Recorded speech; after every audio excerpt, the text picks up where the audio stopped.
joining us here at University Bookstore as we welcome, with lots of noise in the background, as we welcome four wonderful authors who are joining us on the Fierce Reads Tour.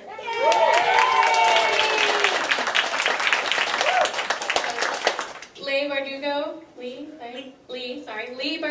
Ava Dellaira, Emmy Laybourne, and Jennifer Mathieu are all here tonight to share their books and their answers. Leigh Bardugo is here with us tonight with her book Ruin and Rising, the thrilling final installment in her Grisha trilogy, which takes place in the fantasy world of Ravka, a Russian-esque nation divided into by dangerous magic. Heroine Alina unveils a dormant power from within in the first book and begins a dangerous journey with magic, friendship, war, romance, and we get the final installment now, so we're all very excited about that. Ava Dellaira is here with us. She's a debut author of Love Letters to the Dead, which has received praise from readers and authors alike. What begins as an English assignment, write a letter to someone who has died, becomes a passion as the character Laurel, following the loss of her older sister, writes dozens of letters to others who have passed away, such as Kurt Cobain and Amelia Earhart. And in doing so discovers and explores her own emotions in a way that Booklist praises, as sometimes sad, sometimes edgy, but always compelling. We have author Emmy Laybourne, who's just completed her Monument 14 trilogy with the publication of Monument 14 Savage Drift. So we're very excited for that. This action-packed series follows the story of 14 teens and kids as they struggle to survive in a near-future world turned upside down. It's a combination of survival and apocalyptic story. It's kept readers guessing. And with the final installment, we finally get to see how it all turns out. And last but not least, of course, Jennifer Mathieu is debut author of The Truth About Alice, which delves into the world of high school bullying from a new angle. It's narrated from multiple perspectives and all by the bullies themselves. She uncovers both the tangled truth and perceived truths behind relationships and the characters involved in the scandal that sweeps through a small town in Texas. So, I know you're sick of me already, so without further ado, warm welcome. Oh, and Mel, I'm sorry, Mel. So, interviewing our first two authors tonight, we have the lovely Mel Barnes. She's a blogger and co-founder of Novels, News, and Notes from Your Northwest Neighbors, which is a blog and website promoting local Pacific Northwest events, books, and authors. She's also a bookseller here, so we love her. And now, without further ado, warm welcome for the panel.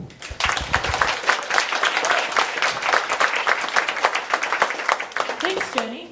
All right, at the end, just to warn you, at the end of there will be a question and answer session for you so you better start thinking of questions. If you don't, we'll just stare awkwardly at all of you. I've seen it done. It's kind of scary. All right, after spending the last week reading all of your lovely Fierce Reads books, I wonder, what makes your books fierce?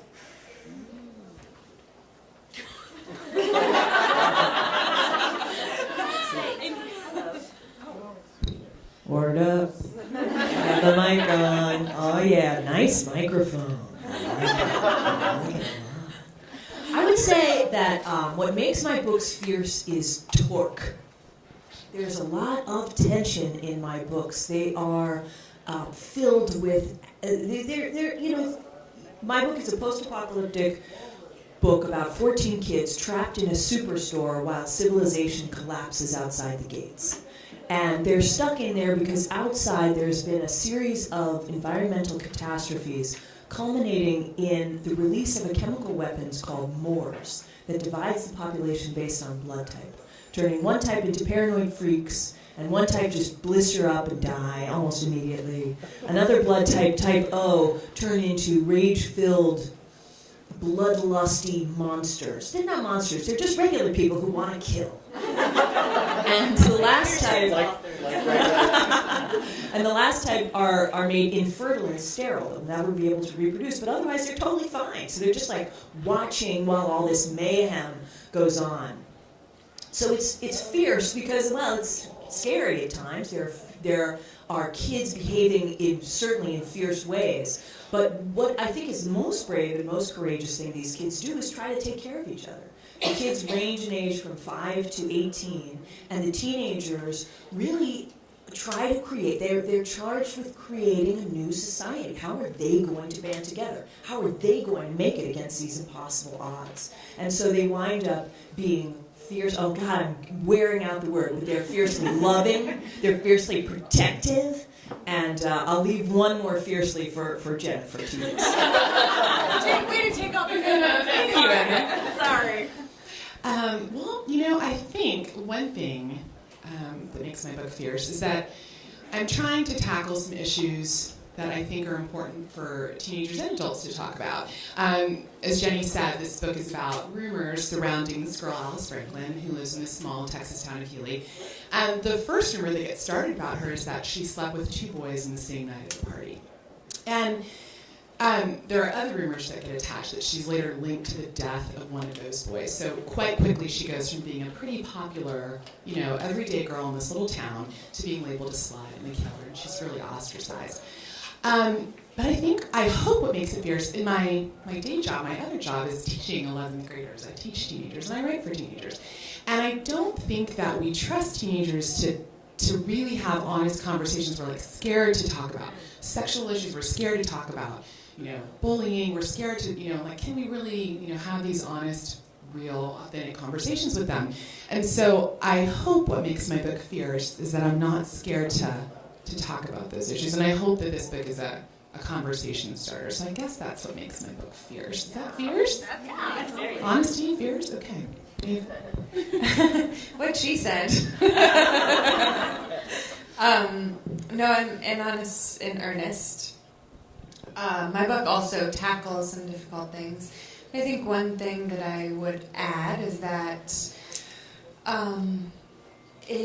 the main character, Laurel, in the book starts out sort of living in her sister's shadow and dealing with that loss by trying to emulate her. And by the end of the book, she, I think, learns how to become her own fierce person. And she learns how to be honest. And that is the thing that finally allows her to do that. And I think that sometimes honesty can take the most courage of all. Is this on? No. That's not fierce at all. Hello. Now it's a fierce microphone. I would say the setting of my book is what makes it fierce. Ravka is not an easy place to live. It is a country that has been torn in two by this swath of nearly impenetrable darkness that is crawling with monsters that feast on human flesh. And it's cut this country off from its ports and harbors. So in order for them to trade with the outside world, they have to send people in. Who do they send in? Well, cannon fodder, basically conscripted serfs who served in the military. And one of these is this girl, Alina Starkov, and her regiment is attacked. But Ravka is basically a place where even if you live a life of privilege, there's still a good chance you're going to be called upon to do something dangerous or deadly. And I don't think I would last there very long at all. So when I always say, when I read Emmy's book, I'm like, my strategy would be to just curl up in fetal position with a bag of Cheetos. So, yeah. And the frozen foods. I am not the fierce part of the book, that's for sure. Please don't curl up. That'd be sad. It would be so, not for me. I got a bag of Cheetos. My next question is, what is the central question of your book or books? I think that for me, at least, certainly Shadow and Bone, the central question is, what do we give up to belong to someone or something? And I think that's something we engage in without even thinking about it sometimes. We sacrifice parts of ourselves, we bury parts of ourselves for the sake or comfort of others, or simply because we're afraid of them. And that's a question that sort of resonates throughout the book for a bunch of different characters. That was very deep. It was. Agreed. I would say the central question of love letters is, how do you go on living after you've lost the person that you loved the most in the world? And not only go on living as in physically stay alive, but really truly learn how to be and become alive. I think the central question is, how do we discover what's true? There's that saying, there's 3 versions of the truth, what I think happened, what you think happened, and what actually happened.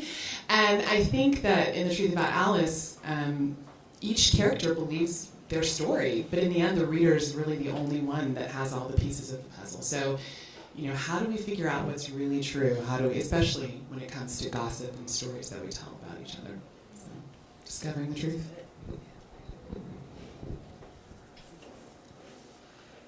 That's a hard question. I don't mess around when I moderate. I can't find out what's up here. She tried to warn us with the questions beforehand, and we're like, no, we're good. I think we may be regretting that at this moment. I think it's difficult. It's a hard question because because I think that a reader brings to your book their whole experience. So I think what you would get out of my books might not be the same as what I think the central question is, which is, Jennifer's an English teacher, and that's like what they do in English class. It's like figure out what the book meant to you and what the author might have wanted it to mean. For me, I think that the biggest question in Monument 14 is how do we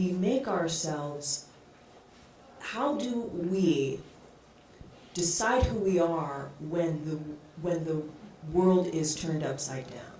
So it's about the formation. These characters are teenagers forming their identity. At the heart of the book is Dean, and he's kind of an outsider. He doesn't belong to one clique in school, and he doesn't fit anywhere. And then everything is thrown into a blender. It's like, who is he going to be? What kind of world is he going to create for himself? So I think that's the central question. When the world we know is destroyed, what kind of world would you create? So now that I've scared all the authors, we're going to do a giveaway so they can take a breath. Right, so, would you do the honors? Oh, yes. Fancy giveaway. Who knows what it might be, a book perhaps? Maddie Johnson. Maddie Johnson.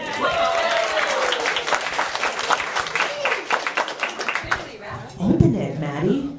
Open it. Are you shy? I'm going to stop saying your name on the microphone. She's opening it, ladies and gentlemen. It's happening. That's why I hope it's good. Narrator at me. She's very angry at me, but she's opening her present. She's a good sport.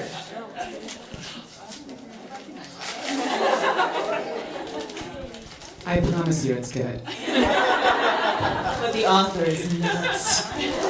The Truth About Alice by Jennifer Mathieu. All right, we're going to move on to the next question, and it's a 2-part question. What was your favorite scene to write, and what was the hardest?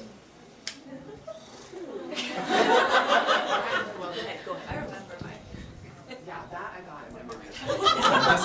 Okay. My favorite scene, right? Yeah. My favorite scene, without giving away, it's hard sometimes to talk about the book without, giving away spoilers, but my favorite scene involves Alice Franklin, and her one sort of bright light in the darkness, this boy named Kurt Morelli. And it involves Christmas, and it involves friendship, and it was just my favorite scene. As I was typing it, I was like, smiling. I caught myself smiling into my laptop. The hardest scene to write, also I can't say too much without revealing spoilers, comes at the end, and it reveals a big plot point of what the truth is, what really happened the summer before junior year in Healy, Texas. And it involves Brandon Fitzsimmons, who is the character whose death is linked to Alice, and his best friend Josh. They're driving somewhere. And I think I wrote that scene 10, 15 times to try to get it just right, not only for the plot, but also the emotions that I was trying to convey. So that was a tricky scene. Who picked up the mic first? Well, the most fun scene for me to write, there were a lot of really fun scenes, but one that comes to mind is just as Laurel, the main character, she's starting at this new school where she knows nobody She's very shy and introverted, and this scene she's just is starting to break out of her shell. She's just made friends, and she has a crush on a very cute boy named Sky, who always wears a leather jacket. And this scene is in Halloween. She's writing a letter to Amelia Earhart, and she's dressed up as her for Halloween because she doesn't want to be a ghost or a stupid, sexy cat. She wants to be something that's like bravery to her. She goes with, Sky shows up to the party, and she runs with him and then lets go of his hand and sort of fantasizes about flying down the street as Amelia Earhart and all of the way that the world looks from up above. And I thought that was a really, I don't know, that was just a really fun moment for me to write, and it's where she gets her first boyfriend too, so that was good. And then in terms of the hardest scene to write, that would be definitely a spoiler alert, so I won't give too much away there, but it has to do with some of the secrets that Laurel's been holding on to around her sister's death. It was hard emotionally to write. It actually came out very naturally, but it was definitely had impacted me, I think, emotionally. I think my favorite scene, so this is a trilogy, so I'm going to go for my favorite scene from the whole trilogy. But I'd say it's a scene in Sky on Fire when, how do I set that up without giving away the plot? Last night she gave away a huge spoiler. I did. Last night I blew it. I blew it last night. I blew it. So now I'm very wary. Max, there's one of these kids is 8 years old. His name is Max. He's blonde with a cowlick that just is like a fan. It won't lie down no matter what.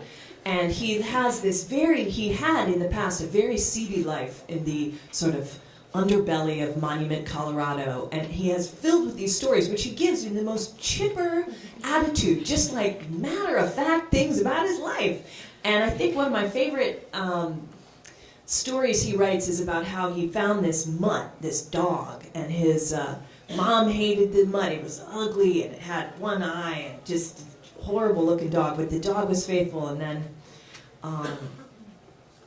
this story doesn't translate well to a live reading. I'm realizing now. Anyway, I'm not going to tell it. That's how much it doesn't translate. I'm good enough to know that I'm going to bore you, and I can't possibly give you the magic of this scene, but it's great to write as Max. It's great to write a character with this bizarre thing where he's done more things than you and I, and yet he's 8 years old, and he's super optimistic. He's just a little cherub. The hardest thing to nail was the ending, was the epilogue. I had been living with these characters in this dark world for 4 years. And then you have to write an epilogue that feels true to you, to your vision for the characters, true to who they are, that's going to be satisfying for the fans. And frankly, I put these kids through a lot. So you want it to feel earned. And I had to keep writing until it felt magical.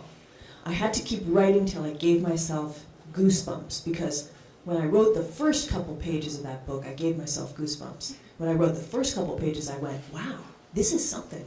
This is really going to be something. And so I had to find that feeling again. I had to nail it. So I kept writing until I felt that I nailed it. And I invite you all to read all 3 books and tell me if I did.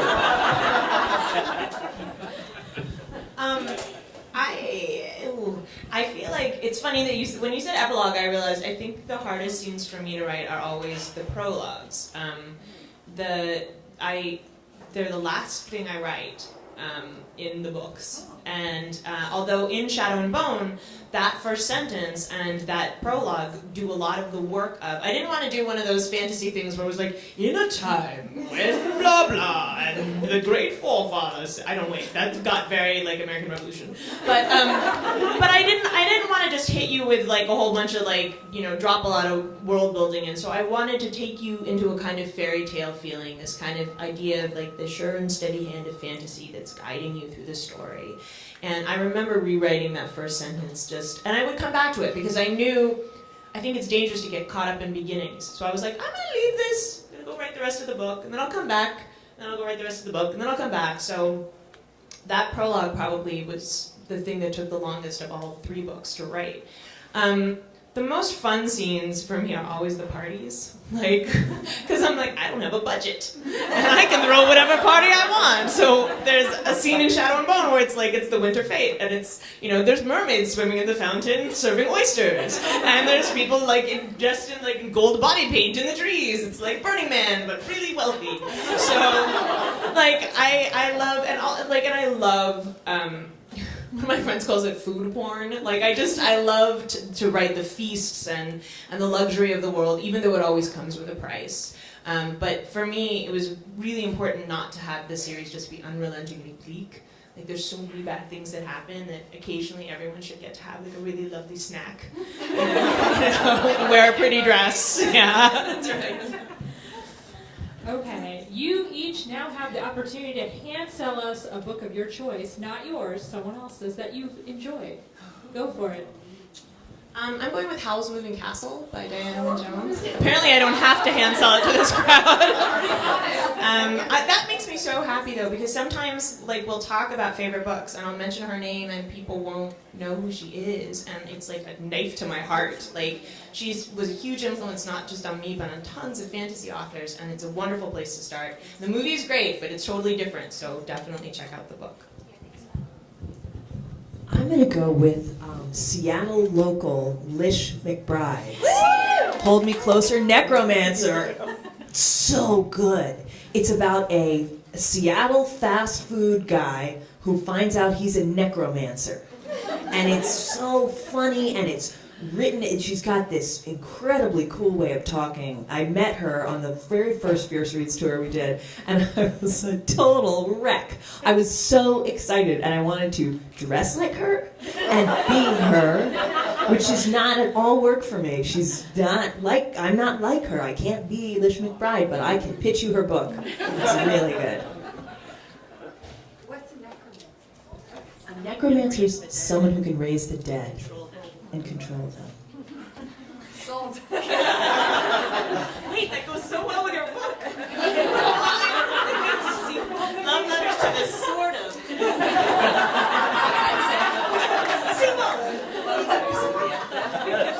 I'm gonna write that fanfic.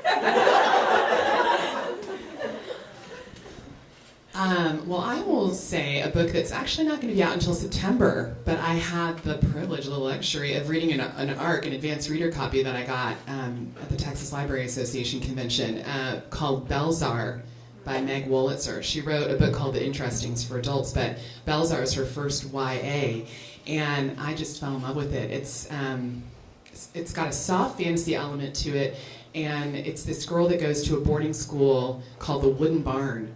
And it's a school for misfits, for kids that have had sort of trauma in their lives. And she gets chosen to be in a class called Special Topics in English.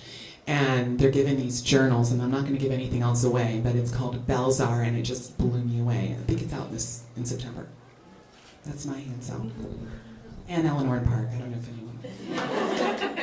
That's a given. Probably Yeah, that's a given. that book in this crowd. Gosh, I had like 3. I can't choose which one. I'll say a book called Was, because I think that's probably the least known of the 3 I was going to mention. It's by Jeff Ryman. It was a book that was sort of an indirect inspiration for me in writing love letters. I read it in college and fell in love with it. It tells 3 parallel stories that are alternate historical fiction and magical realism about surrounding the Wizard of Oz. So one is the made-up childhood of Dorothy Gale living in Kansas and on the prairie with her aunt and uncle, and she's an orphan, and she has a really difficult and traumatic childhood. And her substitute teacher, Frank L. Baum, is the one person who is kind to her and kind of sees her. And he writes The Wizard of Oz for her. And then you have the childhood of Judy Garland, Frances Gumm, at the time, growing up with her parents in Lancaster, and the beginnings of her becoming Judy Garland. And then you have a man named Jonathan who had a special childhood attachment to the Wizard of Oz, who's now dying of AIDS, and he makes a journey back to Kansas. And all of the stories sort of come together in this really beautiful, magical way. Wow, I'm intrigued. All right, we have another giveaway. Okay, let's work our way down the line. If you would do the honors. Candace.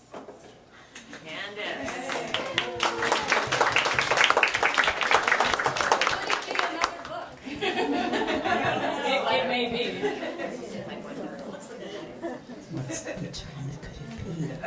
Hurry up, Candace. Come on, rip that paper, baby. They're so prettily wrapped. We have a great gift wrap department here.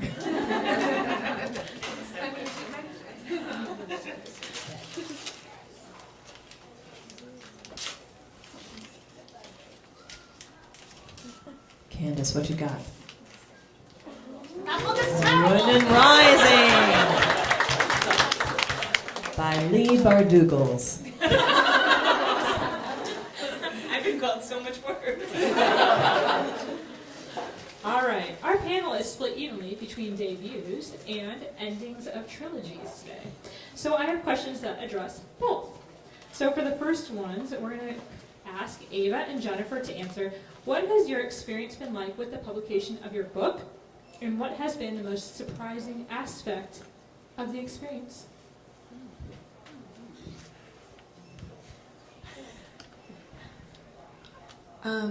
Well, the experience has been amazing. I think that it's probably true for most debut authors that, you know, it's a moment in your life that you'll remember forever.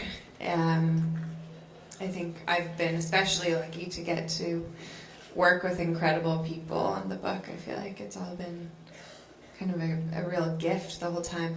One of the most surprising things I would say was, before the book came out, I sort of didn't really, I was sort of a dork about social media, like I didn't have Twitter or I didn't use Facebook that much, and they kind of told me, as they tell you, well, you should do this.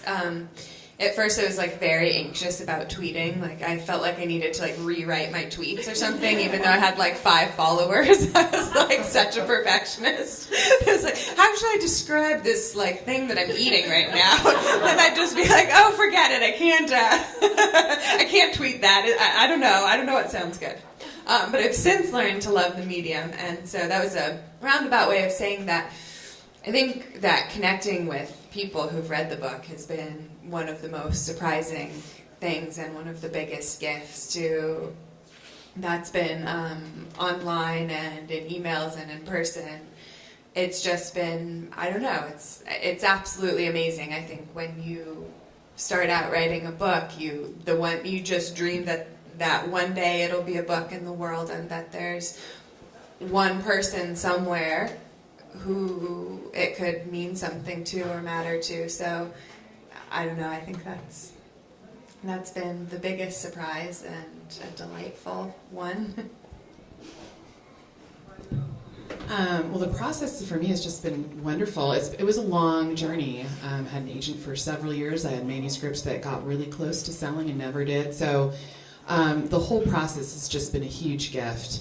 My editor sent me 2 author copies initially, and I did cry when I looked at them. And then my 4-year-old was there, and I said, "Mommy wrote this book," and he said, "Why did you write 2?" He didn't understand, and I'm crying. So I mean, the whole process has just been a true gift, and just really miraculous. I just feel so blessed and lucky to be able to have a book out there in the world. And I would say the most surprising thing is, I guess it has also to do with community. I don't know that it's a surprise, but it's been a pleasant experience to realize how welcoming the YA young adult community is. Not just fellow authors, veteran authors, but book bloggers and passionate. It's such a passionate fan base, and people get so into the books, and it's just, I guess that would also connect with social media too. So I think that's been really just, I guess not like I said a surprise, but just really a perk. It's just how awesome the community has been. All right, and for Emmy and Leigh, how has your experience been with the completion of your trilogies, and how is it different from when you debuted? I've learned so much since I debuted, right? I mean, you learn so much. How is it to finish a trilogy? It's wonderful to cross the finish line and to, with this book, it's sort of like a death march that you totally want to read. But it's like, these guys have a finish line, and it is a very difficult finish line for them to get to. So there's a great sense of relief, like, oh my God, it's over. They're where they are, and it's like, oh, I did it, It's wonderful to be here, and it makes me think a lot about the beginning of the tour when we first started out, because this was one of the very first cities on the very first Fierce Reads tour ever. Now, some of you may know that Fierce Reads has become sort of a thing out in the world of YA fiction. It's Macmillan's YA invention, where they group authors together and send them out. Well, Leigh and I were on the very first Fierce Reads tour, and We made you. That's what and it started right around here. Third place. Yeah. And Marissa, can I give you a shout out? Marissa Meyer's here with us tonight, and she was with us then, and she was the veteran who held our hands, and we were so nervous. And I remember sitting at a table just like this and watching her. My pulse was like gung gung gung gung, and watching Marissa talk about Cinder, and pitch and explain it, and I was like, oh, okay, talk about your book in not too many words, and make people want to buy it. It was so from there to here, it's been a wonderful journey. I've learned so much, and I echo everything you guys said. The YA is a wonderful place to be, and I feel very blessed. Every time I walk in a room like this, it's filled with books and filled with people who love books. I feel like I'm home.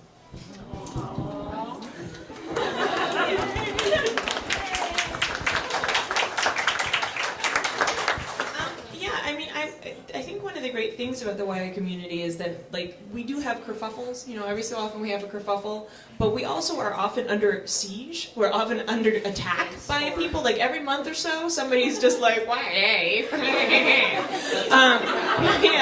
Let's do this, let's do that. Oh, how funny that you read these books. And I think that makes us band together, and I kind of love that. So we have, like, a shared enemy, and so we are strong. I was thinking, like, when you were asking that question, it feels like yesterday that we were on that first tour as debuts, and I don't know, I'm maybe slightly less terrified in front of an audience, but it's just not that different. I think that first tour we were all debuts, and we were all so nervous and had no idea what to expect, and at least now I feel like I can just sort of sink into it and enjoy it, and it's this incredible thing where it's like, hey guys, would you like to visit wonderful bookstores across the country and meet readers and hang out with other authors, and we will pay for it? Why, yes, Macmillan, I will.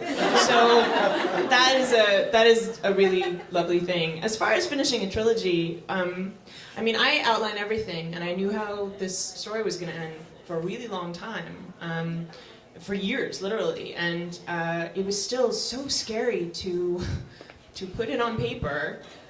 To actually do the things to these characters that I had set out to do long ago. And also, to be honest, it was really scary to put it out in the world. Like, people can be rough on third books, and I was really scared. But now people have been nice, so I am less scared. I have gotten a few people yelling at me from Brazil, but that's okay.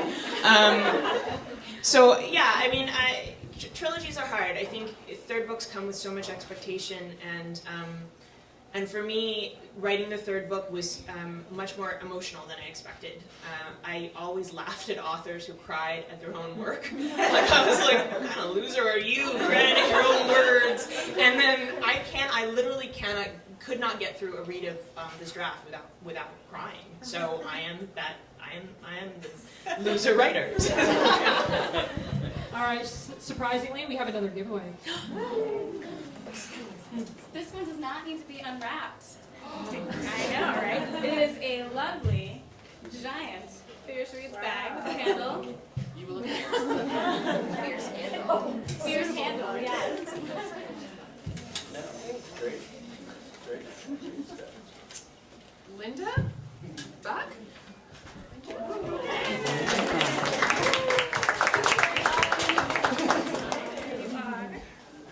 All right.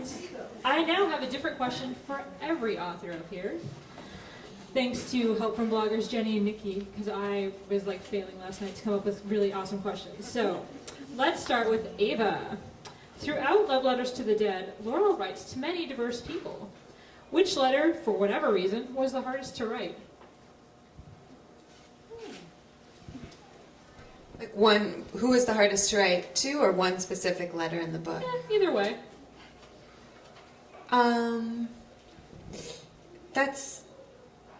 That's a hard question to answer again. I think because it's probably the same as what was the earlier question. The hardest to write is letter to write was written to Kurt Cobain, and it was when she reveals some of the secrets that she's been hanging on to. I will say that one of the most fun letters to write is the last. I don't think it's too much of a spoiler, like to say that the last letter in the book is to her sister, because most people can probably guess that when they start reading. And that was hard to write in a way, but it was also one of the most satisfying. Did you write it? Sorry, I have a question. Oh, go ahead. Did you write it linearly? Was it the last thing you wrote? No, I totally didn't write the book linearly.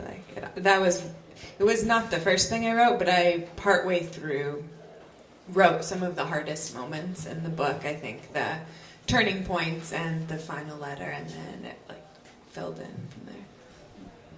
All right, Emmy. The Monument 14 trilogy includes several survival techniques and modes of transportation. What was your favorite research experience or piece of information you learned? Oh, interesting. Part of book 3, I'm not going to give any spoilers. Aren't you? Is set on Molly. Just go like this if I'm giving a spoiler. Just wave like this. No, stop. Part of book 3 is set at the campus of the University of Missouri at Columbia. Old Mizzou, where I've never been, ever. I don't know anyone who ever went there. Did anyone here go there? No, nobody here. It might not be real. It might not even exist. I think it does, though, because they have an excellent website and very detailed maps, and they have tours of all the dorms. So they have these super nice Midwesterners giving other nice Midwesterners a tour of the dorms, which I then used to house deranged, violent people. And I poured. Freshman year. So. I pored over these maps, and I put the characters into well, they're in a single, and they're in a double with a bathroom, and they're in a this and that.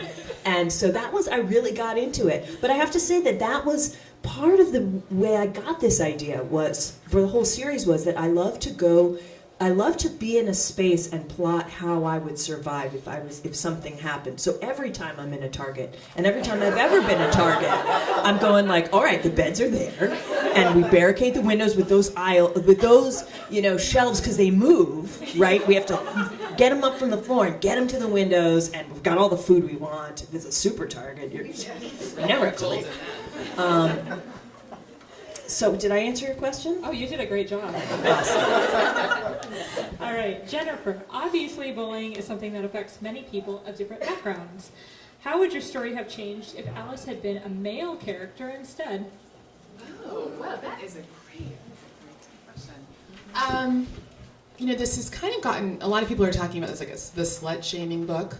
And when I started writing this book 4 years ago, I didn't know that term. I mean, I've identified as a feminist for a long time, and I always knew that men and women were judged differently when it came to sexuality.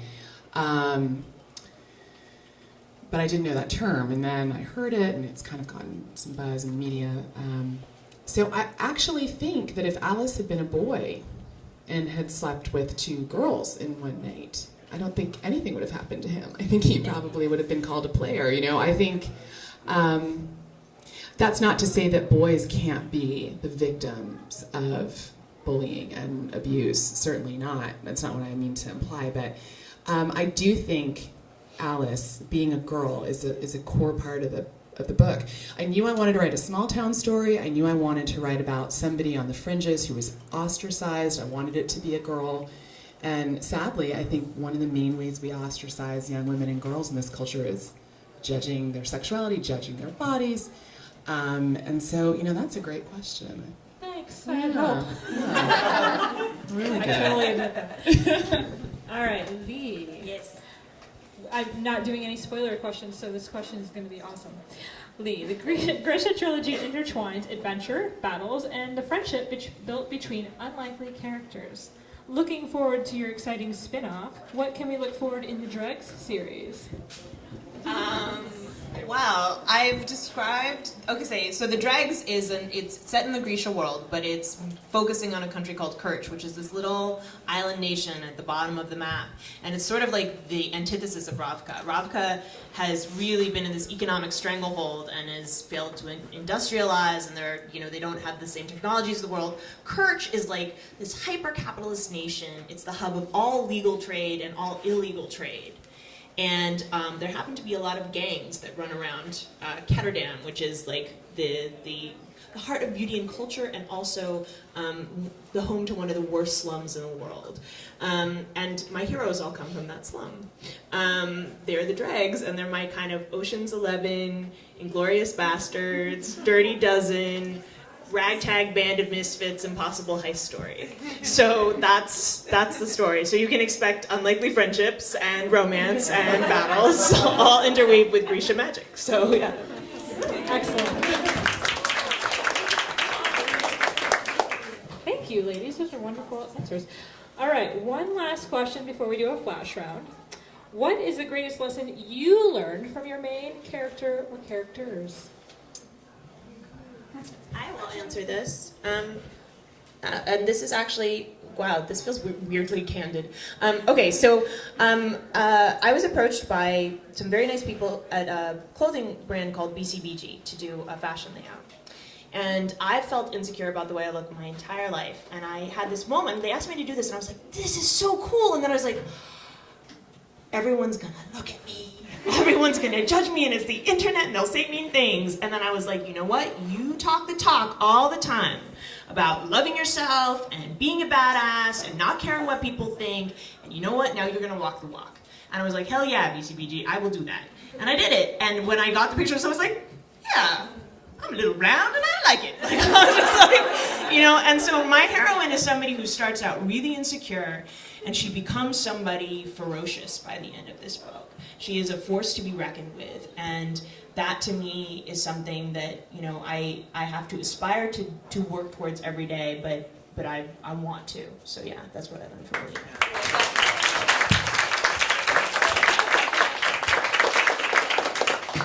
I am also inspired by Alina to become more ferocious. More fierce. Yeah. These are tough, Mel. These are I'm telling seriously you, I don't tough. mess around. Like, you came here, I'm like, okay, we're gonna pull out the big guns. I think I learned a lot from Josie, who's a character who plays a big part in the third book. See, I can say things without spoiling anything. She plays a big part in the third book, and she starts out in the book as being a caretaker, and she winds up being getting in touch with her anger. And that seems like an odd lesson to take, perhaps, but it was once described to me that we're born with a mansion of emotion at our disposal. We have all of these rooms. We have joy, we have jealousy, we have greed, we have anger, hope, love, all of the different ways that you could possibly feel. And we're taught very early that there are only a few ones that are acceptable to live in. but that all of those emotions have a gift, right? There's the gift. What's the gift of jealousy? It points you where you want to go. You get jealous of someone you see doing stand-up in a club, and you're like, wow, maybe that's something I want to do. What's the gift of anger? I think the gift of anger is knowing when your rights have been trod upon. And anger is something that is, I think, hard for many women to allow themselves to feel and to embrace. And with Josie, this character who started off as like the mama duck, she's just taking care. She's all about taking care of other people. And by the end, she was so mad. And it was exhilarating to write her. It was like, wow, this girl is mad and she's just saying it. She's just saying it right out loud. I'm angry. I was like, wow, go Josie. So I think that I learned from her. I think that made me more brave too, also in a different way.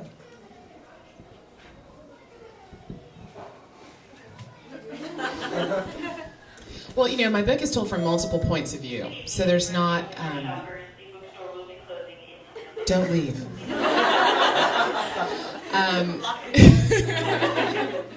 It's told from multiple points of view, so there are. I could argue that I could learn things from lots of different characters.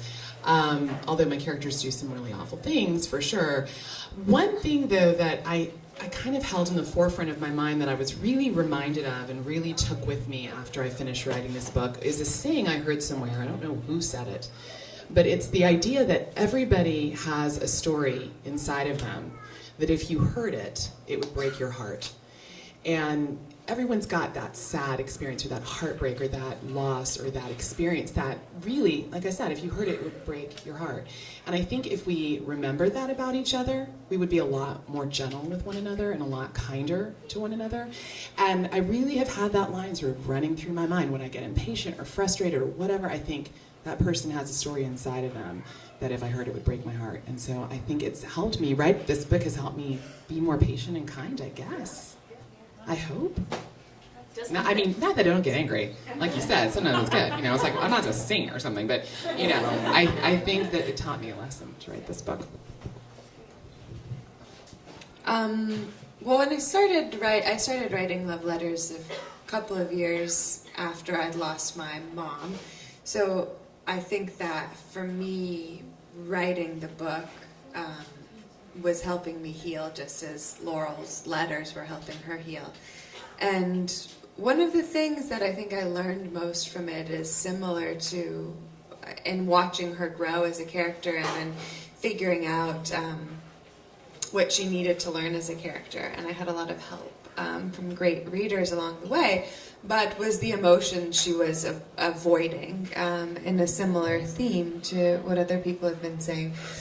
The anger especially. I really didn't kind of deal with that in the first draft. It was like something that I glossed over, and I had to really look at myself and my own emotional landscape and say, why isn't Laurel mad when many people would be in that situation? And I had to go somewhere, I think, to get there, and I learned something from her about it's okay to be messy, it's okay to be mad and sad and all of these things, and you can still be loved at the same time. In fact, you have to be all of those things. You have to be all of yourself in order to be truly loved.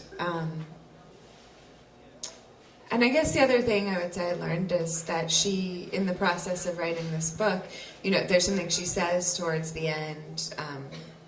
You don't just have to be a character going whichever way the story says. You could be the author instead. And I think that writing this book helped me learn from Laurel a little bit how to become the author of my own story and create the life, at least begin to create the life that I want for myself. I want to give everybody a hug. It's like our big Oprah moment. Way to go.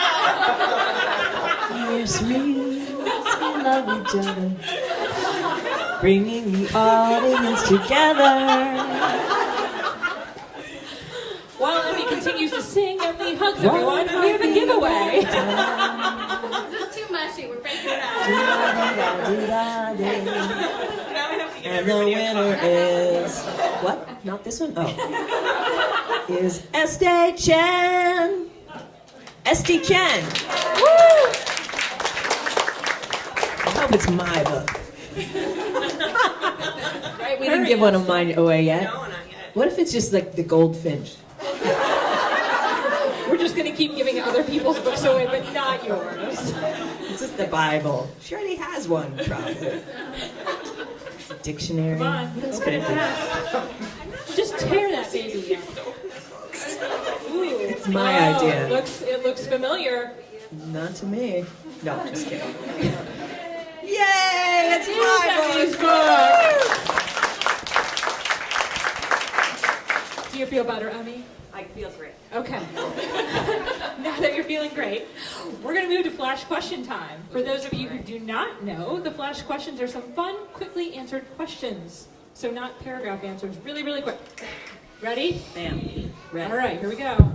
What did you have for breakfast? Oh God, I had the worst breakfast.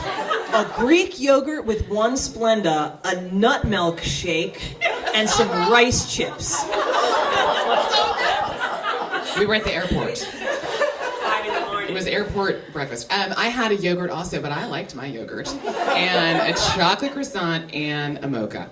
It was very chocolate themed. It's chocolate yogurt. I had some scrambled eggs and some of Emmy's rice chips. I had a taste of the disgusting nut milkshake thing. It was horrible. And a sesame seed bagel with salmon and cream cheese and stuff. It was good. Yeah. All right. Sweet, sour, or salty? Salty. Salty or salty sour. Sweet and salty. Salty, but my next book is called Sweet. She's not kidding. It is. Wow. Way to put your book forward. All right. Plotter or pantser? Plot, plot, plot, plot, plot, plot, plot. Lots of more. Pants then plot. Midway through. I think I'm a plotter, and then I become a pantser. Plotter all the way. All right. Typical late night room service order.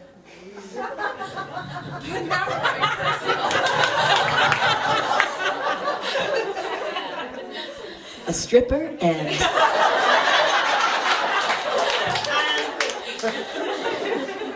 a bowl of fresh berries. It's true. It's lame, but it's true. In San Francisco at 10 p.m. I ordered a grilled cheese. Yeah. French fries, I guess. One of my favorite Fear Streets memories is eating an entire roast chicken by myself in my underwear in my room. Fear Street! All right. We have one last giveaway. So I think Mel should draw this. Oh, okay. Mel's earned it. Dang it. Why didn't I put my name in? Very hard. All right. Ali Raphael. Oh, hi. We don't know which book this is. We have no clue. All right, come on, rip that paper. Oh, cool. That's a great reaction, thank you. All right. Love letters to the dead. Wow. Angel Dellaira. All right, this is where everyone makes an awkward face from up here at you until you have a question. Oh, not too fast. Come on. All right, go ahead. Okay, I have a question for Leigh. She asks someone on Twitter to ask about the quote, despise your heart. Oh, I feel bad about this because I'm out of prizes for this giveaway. I meant for one person to ask, and yes. But despise your heart is a quote from Ruin and Rising. It's actually a real quote from Kikongo, which is Mbutu Sala, which I learned. It's like the And it means just it's what you would say before you go into battle. Like, be cruel, do whatever you have to do. And my take on it was then to create a response to it. So before you go into battle, you say, Yuye sesh, which means despise your heart, and you reply with Niwe sesh, which means I have no heart. So you know, next time you're interviewing for college or a job, just, you know. All right, next question. Yeah. This is sort of for anybody. What was the query process like for you? What was the what? The query process. Oh, can you use the mics too? So Sorry. we're still taping. Yes. Okay, seriously, if you are a writer and you want to publish a book, don't give up. It took me 7 years from, not to get an agent, don't want to screw you, but like, I started writing a book, 2 years later I queried several agents. One said yes, and as Emmy always says, it only takes one. And, you know, then it took years to sell a book. But the query process, I think, there's a really great resource out there, Nathan Bransford. He's no longer an agent, but his website, if you want tips on how to write a really awesome query letter, Google Nathan Bransford. He's got some really good info. The query process is hard, but one thing I would also suggest is you look on Twitter and, you know, follow some query hashtags, and agents will give you like either what they're looking for or tips for writing a good query letter. So using social media will help. But the query process for me was agonizing. And then when I got my agent, I jumped in the kitchen, like so happy and excited. So don't give up. I'll just add to that one of the really nice things about the book world is that it's still possible to send blind queries and get responses, especially when you're thoughtful and, you know, we've all, I'm sure, gotten a lot of rejections and a lot of non-responses, but it's great that you can do that and that people will answer and that it's possible to find an agent that way without knowing anybody, for, you know, as opposed to, for example, a screenwriting agent where you can't get a screenwriting agent without moving to Hollywood and working in the business for long enough to find a connection to know somebody who to do it that way. And so I think that's one of the wonderful things about books is that you can be where you are and send your book into the world. And I'm going to mention another resource, a website called Literary Rambles, especially for children's and YA.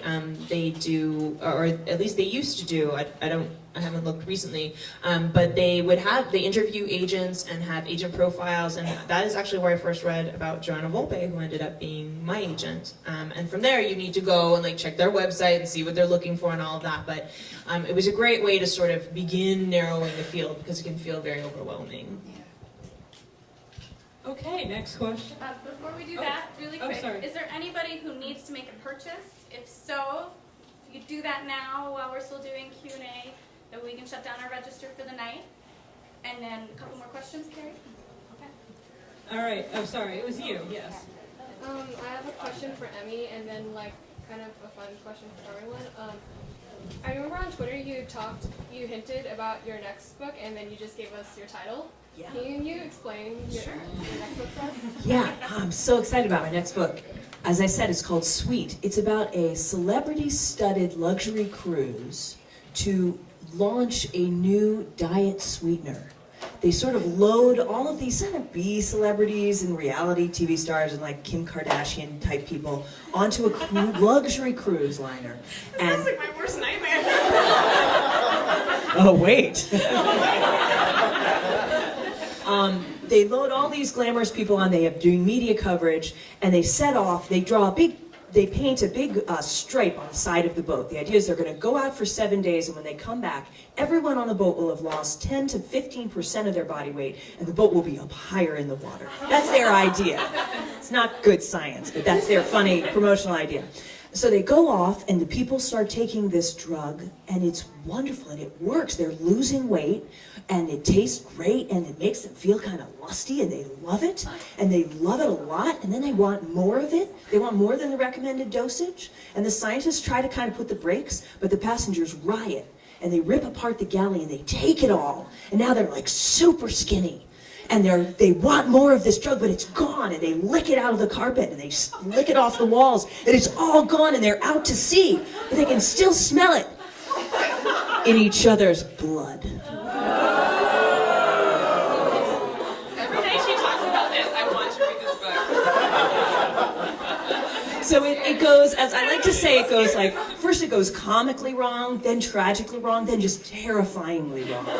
And at the middle of this are two teenagers, and it was so fun to write them. They have a love story set against this disastrous backdrop. It's really fun. The teenagers, one of them is named Laurel. And I don't know, maybe Macmillan's gonna make me change her name. They might, because, you know, there's your Laurel and my Laurel. They're not that similar. They're good. But she got dragged on this. She herself is, maybe we would consider her chubby if we were going to be judgmental, but she's totally accepts her body. She's been dragged on this trip by her wealthy best friend, Vivica, who's the same weight as she is and despises her body and has wanted to diet for years. And so she's dragged her on this cruise. But Laurel gets seasick, so she can't take this stuff. And by the time she's not seasick anymore, she doesn't want to take it. The other person, the guy she falls in love with, is named Tom Fiorelli, and he is a famous child star who's now a teenager. He's like the kid from 2.5 Men. I was going to say 2.5 Angry Men. He's a kid from Angry Turtle. He's a child star, all grown up, and all his life he's been called Baby Tom Tom. And now he's just trying to be Tom Fiorelli, but everyone keeps saying like, Baby Tom Tom, which he hates. And he's very serious, very ambitious, and he's been awarded the sole right to the media coverage for this. He's like Ryan Seacrest. And he wants to be an actor, but he's doing, well, no, Ryan Seacrest's not serious. I don't know, maybe he is. Is he serious? Well, Tom Fiorelli is very ambitious. And they fall in love, and she's sort of the first real person he's ever met. She's shy, and he doesn't think he's ever met a shy person in his whole life. So that was really delicious to me, to write a kind of a classic love story with this set against this terrifying backdrop. You can tell I'm super excited because I've been talking for 20 minutes. Sorry, girls.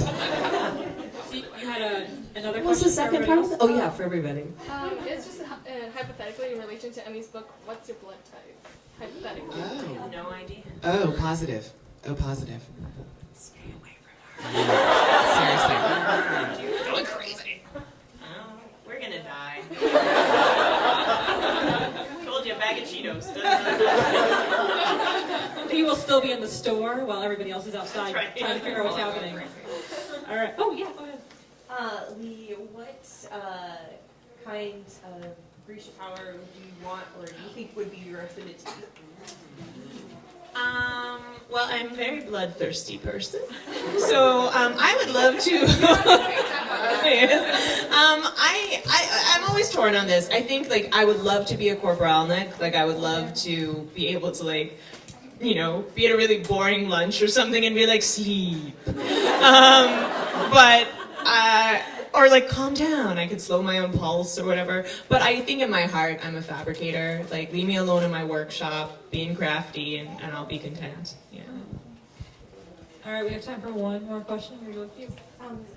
It's a question for all of you. Is there a YA author or book that first got you hooked on the genre? Oh, yes. Oh, yes, and I'm going to tell you about it. Well, of course, when I became an English teacher 9 years ago, I read YA. I mean, I read like YA like from my generation, like Judy Blume and Cynthia Voigt and all these people. And then when I started teaching, I was like, oh my God, there's this new resurgence of this amazing, you know, YA world. And E. Lockhart, who just had We Were Liars. I'm sure you've never heard of this book, We Were Liars. But her Ruby Oliver quartet, which starts with the boyfriend list and the boy book, it is just such a terrific series if you've never read it. Ruby Oliver is just the coolest girl and so funny. And I read it and I thought, I want to try this. So E. Lockhart for sure. I'm going with a book that most people don't consider YA, which is Dune. But it is about a teenager who is in an extremely harsh environment and has to rise to the occasion. It is very much a coming-of-age story. It's very much about having a grand destiny. And I think, I will tell you a story. I was teaching a world-building class, and and I went to see, there was a literary class before, and they'd asked me to go and see how they taught their method. And there was a guy in this class, and they introduced me and said, "Oh, Leigh's going to be teaching our YA." And he said, "Well, I'll tell you how to write a YA book. Just make it put a girl in it and dumb it down." Not kidding. And I said, "Well, how about Dune? How about Percy Jackson? How about the later books in Harry Potter? How about..." I mean, there's tons of YA books that have male heroes in them, and also that are perfectly complex and full of world building. And every time I would give him an example, he would say, "Well, that's not YA. That's not YA. That's not YA." And this is a way that we treat these, and you see this in the media all the time. Yes, this book is brilliant. This book is brilliant. It's not like all the other YA that's out there, So Dune for me was the book that got me into genre as a kid, and it was the book that showed me that there was so much more to the world than the mall and school and home, and that was what I needed. So yeah, I'll say Paul Atreides was my first YA hero crush. I'll be quick. The Giver, that I read in 6th grade, I think, was the first time before I knew what that genre was that I fell in love with a book like that. Yeah, I have to go with Leigh with a book that's about a teenager but is not considered YA, which would be Clan of the Cave Bear. Who's read that here? Put your hand up. I'd like to see. And the sequel. And the sequels. It quickly turned into kind of a romance series set in prehistoric days. There's a lot of throbbing things in it. A lot of throbbing. But I used to steal those books from my mother's nightstand. But the first one really cracked open for me what fiction could do. It was such what I've identified is that I'm a what if author. There are people who are writing about who are these characters, but I'm like a what if this happened, what if that happened. And Clan of the Cave Bear is about the first kind of people out there, and it supposes that there are these two different types of humans at the dawning of man. There are the cave people left over from cavemen, and there are people who turn into us later. And this girl who's one of us is adopted by the cave people when she's lost, when her people lose her. And it just was like, oh my God, it was a new world that took me out of the world I was in, like Dune did for you. And then there were the throbbing things. All right, let's give her a round of applause, please.